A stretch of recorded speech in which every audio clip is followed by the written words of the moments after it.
Brilliance Audio presents Trial by Treason by Dave Duncan, performed by Tim Campbell. Near the end of summer, in the middle of a day, a cavalcade of horsemen came thundering through the forests and over the landscape in the centre of England. Although they wore no armour, sunlight flashed off the sword hilts at their belts and their conical helmets. They rode war horses, and one of the two men in the lead carried a staff, from which flew a coloured pennant. The squires at the rear led sumpters encumbered with packs and also barrels that held the knight's chainmail, loaded in sand to keep it burnished and shiny.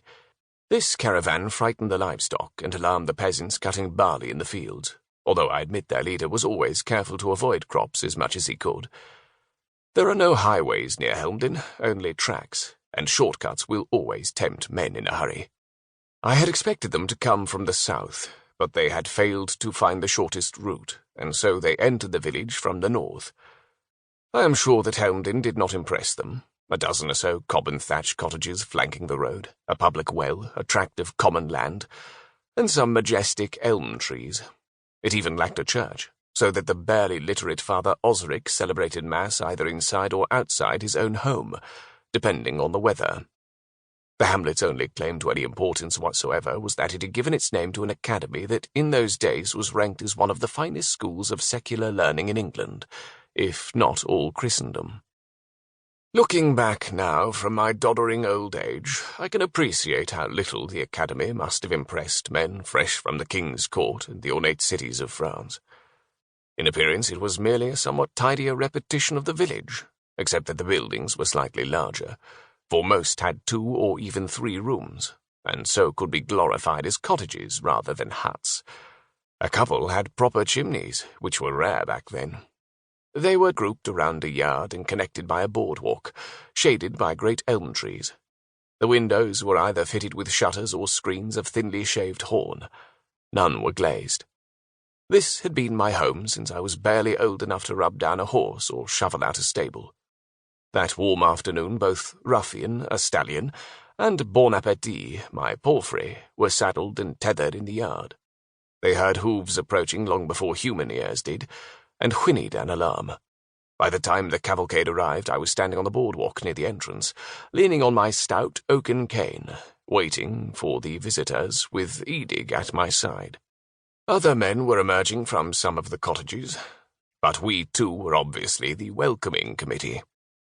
There ought not to be any welcoming committee because the king's men were on a secret mission.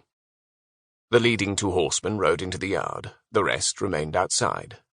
By then Ruffian had scented other stallions on his territory and was making enough commotion to raise the Trojan dead, screaming horse insult and doing his damnedest to pull over a 60-foot elm.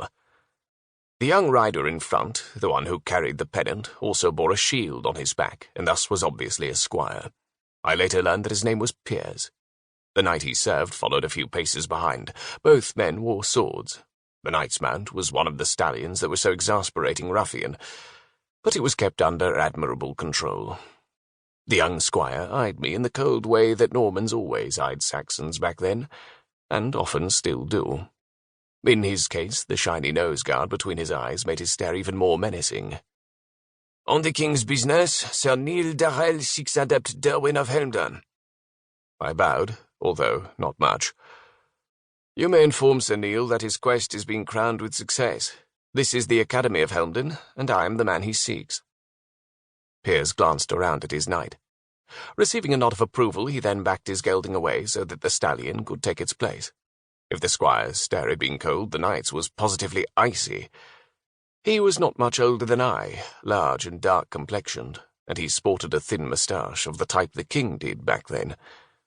That was all I could see of his person, although he was obviously well-clad and outfitted.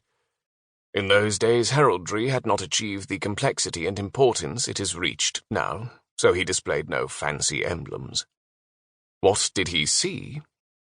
A 22-year-old male, well-built but no giant, clean-shaven, with hair as blonde as could be, to match his Saxon name.